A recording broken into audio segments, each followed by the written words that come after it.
Hello YouTube friends. Monday evening, it's about 6 o'clock, and today has been a really nice sunny day, warm, and I've been out in the garden most of today, planting some seeds in the polytunnel, planting lots of my vegetable seeds, and then I've started to weed the raised beds. So I have 3 raised beds here in front of the house, and they're all just chocked over with weeds, and I have 4 more big raised beds that are over towards the other side of the garden, nearer towards the beehives. And so I'm trying to decide which ones of them I'm going to leave fallow this year and cover over with cardboard or with black membrane, so that I don't garden them, because I definitely can't manage 7 raised beds by myself this year. So I planted some seeds, lots of vegetable seeds, in the polytunnel in little cells, and yeah, just make sure I keep on top of watering them. I hope that they're going to be okay. We're definitely not past frost at all, so I've got some of that horticultural membrane, that white stuff that protects from frost, and so if there's a sign of frost, I'll make sure that they're all tucked up inside there. For now though, they're all just planted today.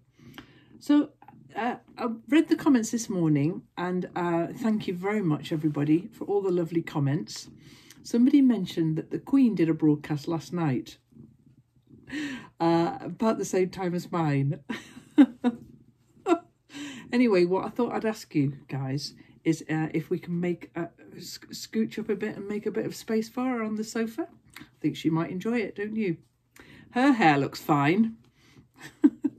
But she was saying some important things, and it's good that it's only about the 4th time she's addressed the nation outside of her Christmas broadcast, because this is an unprecedented situation that's facing every member of the human race. So I was out in the garden. It's been nice, as I say, but what I've got to be careful of is my energy, because I get tired quite quickly. So I do quite a few sitting down jobs. Weeding's okay. That's a sitting down kind of job, kneeling down job, but not too much of the old digging. And so when I'd done as much of that as I wanted to, I took Eileen for a swim. And what I've got here now, I'm going to carry on talking and do this as a little voiceover for all the film that I've just taken here. So I took Eileen for a swim, and then I had a little walk around the garden. And the reason for doing that is I've been aware that, you know, when I do these little chats to you, I'm usually sitting in the same place with the same background. And somebody in the comments said, you know, don't apologise for having a lovely outside.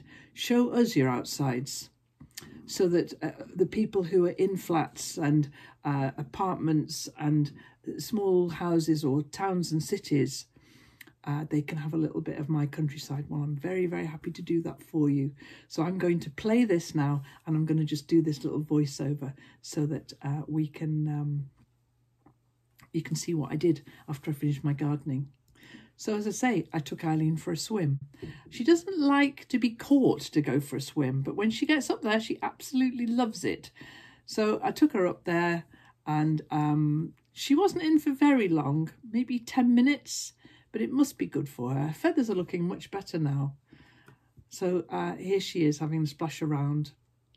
The wind was up, and so it was quite noisy with wind. So I've taken all the sound off all of the pieces of video you're going to see. And there's a nice sloping lake there. It's good for water skiing, a sloping lake, actually. And Sadie was my companion for the whole of the rest of this little bit of film. She came with me the whole time. She often does that. If I'm working outside, Sadie's often the cat who's right there beside me. Now, somebody was asking, and they've asked more than once, how do you get Eileen to come off the lake and come back down into the garden? Now, I've explained this before, and I'll tell you again, I don't have to do that. I don't have to do that at all. I leave the gate open. She walks down all by herself. She looks so comical when she's doing it. She walks through that gate. She walks through that gate, down past the strawberries, down towards her pen there, waits for me to open the gate, and she puts herself away. There she goes. And she always shouts at me. If I'd left the sound on this, she would have been honking away, shouting at me, and then why she needed to have a drink of her horrible trough water, I don't know, when she just had the 14 acres of lake to drink. But there you go. She's back there now. And then I was out and about with the camera, having taken Eileen for a swim. So I thought I would do a job that I do at the beginning of the year before the... this is what the area I call the front woods. And this area gets very, very overgrown with brambles and nettles and reeds and bracken. And so soon I won't be able to walk down here. It's pretty tricky walking down here anyway. But I wanted to come and have a look at a particular thing, and I'll show you in a minute. So, and there you are, you see. She was with me the whole time. So the front woods is just a scrappy piece of land that is below the level of the dam, so it is very wet, and there's little boggy bits and ditches and so on. These trees here are willow, and these are willow twigs that I stuck in the ground about 15-20 years ago. Willow's very good for drying up land like I'm describing, very wet and sumpy land, and that's my little willow stand. But I also planted about 50 trees, and I like to come down once a year to see how they're doing. And so I look in the tree guards to see how many of them are actually doing okay. And just to see, yep, they're in good heart, in good health. They're a whole mixture of things. There's birch, and there's some cherry and silver birch, and that one didn't make it. So whatever was in there. I planted these about 5 years ago. So that one was empty, but look at this one. Look at the way this one's grown. It doesn't need its tree guard anymore. Look at that amazing tree. That's a birch. I've got a feeling. I might be wrong. But look at the beautiful buds on there. It's doing really, really well. That's my biggest success, that one there. I planted a lot of alder. That's like willow. That's very, very good for drying out sumpy wet land. And I didn't see particularly any of those anywhere. And then, of course, the rest of the trees in the front woods that's the willow from the other end. I just stuck twigs in the ground about 15 years ago.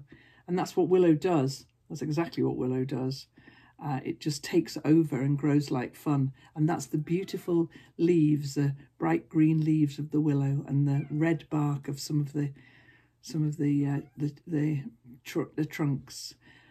And so these trees then are all the scrappy little trees that have grown up and become larger in the front woods. There's Sadie there, constantly with me. Lots of foxgloves.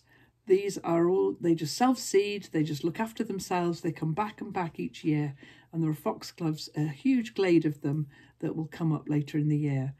It's hard to walk through to see them though, because it's so overgrown. I really like the shape that the trees make against the blue sky. There's Sadie meowing on the windowsill. Now, in the storms then, this silver birch tree, which had died, was blown down. And what I'm just coming down to look at it, because what I'm going to do when I've got a bit of energy is drag those trunks back up to the house to use for firewood.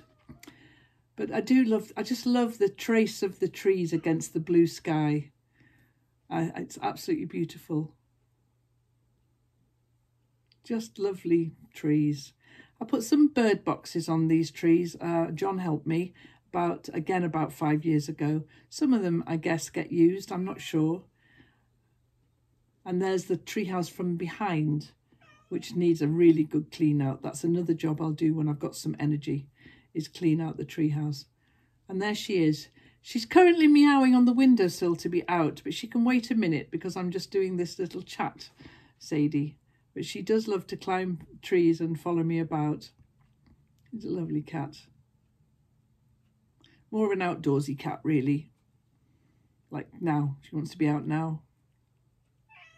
Yes, Sadie. I'll let you out in a minute.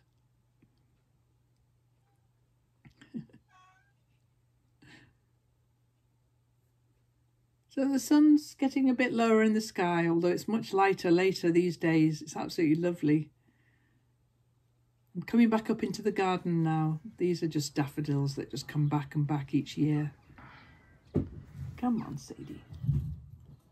And then back we go to the house. Past the big forsythia bush, which is just about going over now. Beautiful first yellow at this time of the year. And then Sadie asking to be in now and having a little bit of food there on the platform that I have for them.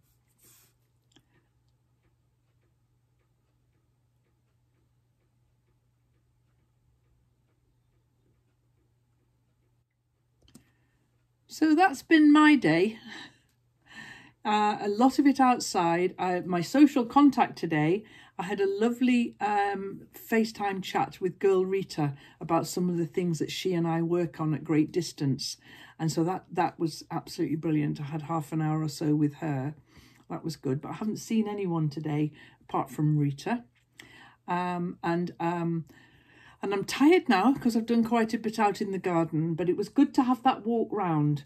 In even a month's time, it'll be too difficult to walk down there because of all the overgrowth. But I like to leave it like that. I think I like to leave it completely as nothing could be done down there because how wet it is and how overgrown it is. But all sorts of wildlife live there. And I really like that. Just thinking that there are, you know, all sorts of different animals and birds and creatures, insects that live down there. So there's a little bit of the outside, which I said I would show you when the weather got a bit nicer. Eileen had a good old swim. That was good. I'm settling in for the evening soon.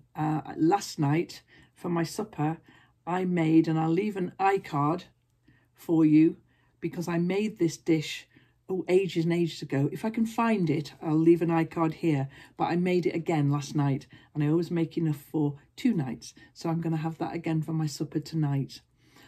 And that's it, really.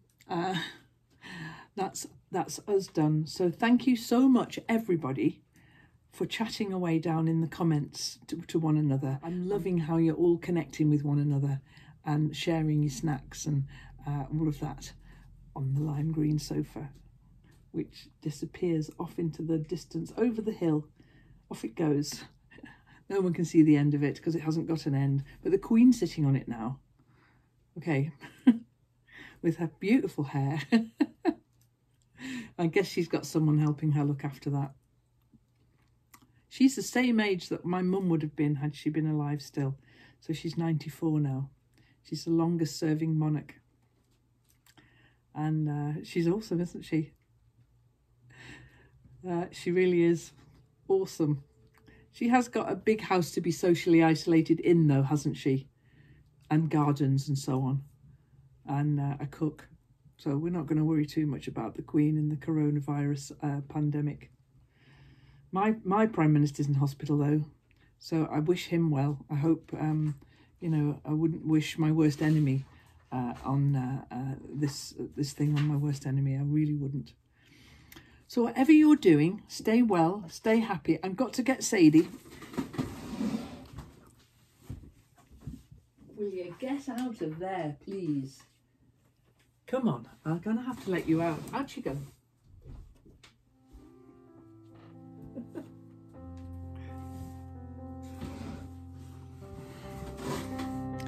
So, YouTube friends, have a good evening, whatever it is you're doing, and I will see you again soon.